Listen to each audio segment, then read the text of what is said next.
കരുണാകരനോടൊപ്പം നിന്നവർക്ക് വേണ്ടത്ര പരിഗണന നേതൃത്വത്തിന്റെ ഭാഗത്തുനിന്ന് കിട്ടിയിട്ടില്ലെന്ന് മുൻ എംഎൽഎയും കോൺഗ്രസ് നേതാവുമായ ഡി സുഗതൻ. പത്മജ വേണുഗോപാൽ പോയതിനെ ഒരിക്കലും അംഗീകരിക്കാൻ കഴിയില്ല.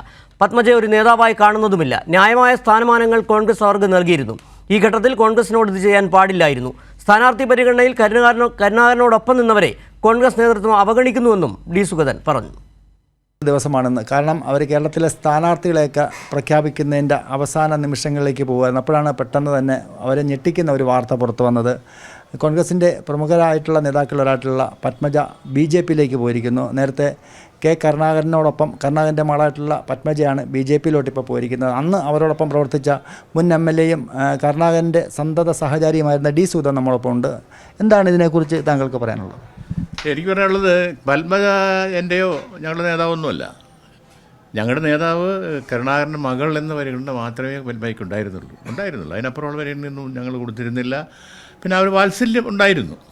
അവരിങ്ങനെ പോകാൻ പാടില്ലായിരുന്നുള്ള അഭിപ്രായമുണ്ട്. പത്മജ എല്ലാ കാലത്തും ഞങ്ങളുടെ കൂടെ ഉണ്ടായിരുന്നില്ല. ഞങ്ങൾ DSC ഫോം ചെയ്തപ്പോൾ പത്മജ ഞങ്ങളുടെ കൂടെ ഒന്നും വന്നിട്ടില്ലായിരുന്നു. ഞാൻ ഉൾപ്പെടെയുള്ള 9 MLAമാർ ഞങ്ങളന്ന് കരുണാകരന് വേണ്ടി രാജിവെച്ച ആളുകളാണ്. ഞങ്ങൾക്കെല്ലാം വലിയ അപകടമൊക്കെ ഇന്നുവരെ ഞങ്ങൾ 9 പേര് ഇന്നുവരെ മത്സരിച്ചിട്ടില്ല, തെരഞ്ഞെടുപ്പില്ല, ഔദ്യോഗിക സ്ഥാനങ്ങളിൽ വന്നിട്ടില്ല. എങ്കിലും ഞങ്ങളെല്ലാം വളരെ ചർച്ച അവിടെ നിൽക്കുകയാണ്. പത്മജയ്ക്ക് പറ്റിയ ഒരു കുഴപ്പമെന്ന് പറയുന്നത് ഈ ഡൈയിങ് ഹാർനസ് കിട്ടിയ സീറ്റാണ്. ഇപ്പോൾ ഞങ്ങളുടെ കോൺഗ്രസ് നേതാക്കന്മാർ പലരും ഡൈയിങ് ഹാർനസിൽ ഇങ്ങനെ വന്നിട്ടുണ്ട്. ഉമ്മൻചാണ്ടിയുടെ മകൻ വന്നിട്ടുണ്ട്, കാർത്തികേയൻ്റെ മകൻ വന്നിട്ടുണ്ട്, VT തോമസിൻ്റെ ഭാര്യ വന്നിട്ടുണ്ട്. ഇത് വന്നിട്ടുണ്ട്. കൊള്ളാവുന്ന ആളുകൾ രക്ഷപ്പെട്ടു വന്നു. ഇത് പറ്റിയില്ല, ജയിച്ചില്ല. അത് അവരുടെ കുഴപ്പമാണ്. അവർ വേറെ ഒരു വീട്ടമ്മ മാത്രമാണ്. അതിനെപ്പോഴുള്ള പരിഗണനയൊന്നും അവർക്ക് കൊടുക്കേണ്ട കാര്യമില്ല.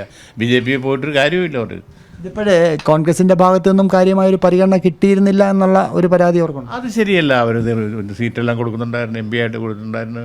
ഭരണമുള്ള കാലത്ത് ഒരു കോർപ്പറേഷൻ കൊടുത്തിരുന്നു. ഇപ്പോൾ ഷുവറായിട്ട് ജയിക്കുന്ന തൃശ്ശൂർ സീറ്റാണ് അവർക്ക് കൊടുത്തത്. അവർ ജയിക്കുന്നില്ല. എന്ത് ചെയ്യാനാ? അവർ ജയിക്കാൻ അവർക്ക് കഴിയുന്നില്ല എന്നുള്ളതാണ്. അവർക്ക് കൊടുത്തിരുന്നു. പിന്നെ പാർട്ടിയിൽ ഈ ഒരാഴ്ച മുമ്പാണ് രാഷ്ട്രീയകാര്യ സമിതി അംഗമാക്കി. അതിൻ്റെ ഒന്നും ആവശ്യമില്ലായിരുന്നു, എങ്കിലും കൊടുത്തു. ഞങ്ങളെല്ലാം പുറത്ത് നിൽക്കുമ്പോഴാണ്, 50 കൊല്ലമായി KPC മെമ്പറായി ഞാൻ പുറത്ത് നിൽക്കുമ്പോഴാണ് പത്മജയ്ക്ക് രാഷ്ട്രീയകാര്യ സമിതി അംഗമായിട്ട് കഴിഞ്ഞ ആഴ്ച കൊടുത്തു. രാജിവെച്ച് പോയ സുധീരനെ വിളിച്ചിട്ട് അതേ സ്ഥാനം കൊടുത്തു. അങ്ങനെ കൊടുത്തിട്ട് അവരാണിപ്പോൾ പോയിരിക്കുന്നത്. പത്മജ പോയെന്ന് വെച്ചാൽ പാർട്ടിക്കൊരു ദോഷം വരാനില്ല. അത് ഒരു അഭാസ്യമായൊരു രംഗമായിട്ടേ അവസാനിക്കുള്ളൂ. തെരഞ്ഞെടുപ്പ് ഘട്ടം ഇപ്പം പോകാൻ പാടില്ലായിരുന്നു, ഒരിക്കലും ചെയ്യാൻ പാടില്ല. ഈ പാർട്ടിയോട് അവരങ്ങനെ ചെയ്യാൻ പാടില്ലായിരുന്നു. അപ്പോൾ അവർക്ക് അർഹതയില്ലാതെ ഒരുപാട് സാധനങ്ങൾ ഈ കരുണാകരൻ്റെ മകൾ എന്ന നിലയിൽ ഒരുപാട് സാധനങ്ങൾ കിട്ടിയിട്ടുണ്ട്. ഒരുപാട് പറഞ്ഞു. ഞാൻ എന്തിനധികം പറയുന്നു, അദ്ദേഹത്തിൻ്റെ പേരിലുള്ള സ്മാരകം പണിയാൻ ഞങ്ങൾ രൂപീകരിച്ച കമ്മിറ്റിയുടെ ട്രഷററാണ്. അത്ര വരെ ഉന്നത സ്ഥാനം കൊടുത്തവർ ഇരുത്തിന്ന് പെട്ടെന്ന് അവരങ്ങ് പോയി. പിന്നെ BJP അല്ലേ, ആന്റണിയുടെ മോനെ കൊണ്ടുപോയില്ലേ?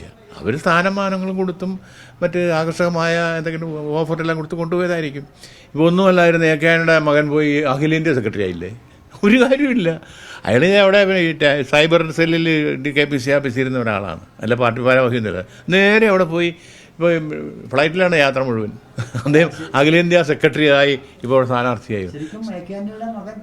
AKയുടെ മകനുള്ള പരിഗണന ഇപ്പോൾ സ്ഥാനാർത്ഥിയാകുമ്പോൾ ഏതാനും കോടികൾ കിട്ടുമല്ലോ കയ്യിലോട്ട്. അതിനുവേണ്ടി നിൽക്കുകയാണ്. ആന്റണിയുടെ മകൻ അതേ പരിഗണന വിചാരിച്ചായിരിക്കും ഇവരും പോകുന്നത്. പത്മജ വേണുഗോപാൽ പോയതിനെക്കുറിച്ചുള്ള ഒരു പ്രതികരണമാണ് നമ്മളിപ്പോൾ കേട്ടത്. കോൺഗ്രസ്സിൽ ഇതുപോലെ ഒട്ടനവധി ആളുകൾ അതൃപ്തരായിട്ടുണ്ട്. പക്ഷേ അവരാരും പാർട്ടിയോടുള്ള കൂറുകൊണ്ട് പാർട്ടി വിട്ടു പോകുന്നില്ല എന്നുള്ളതാണ് ഇപ്പോൾ നമ്മോട് ഡി സുഗതൻ പങ്കുവച്ചത്. ക്യാമറാമാൻ ദീപകിനൊപ്പം ഷാജഹാൻ.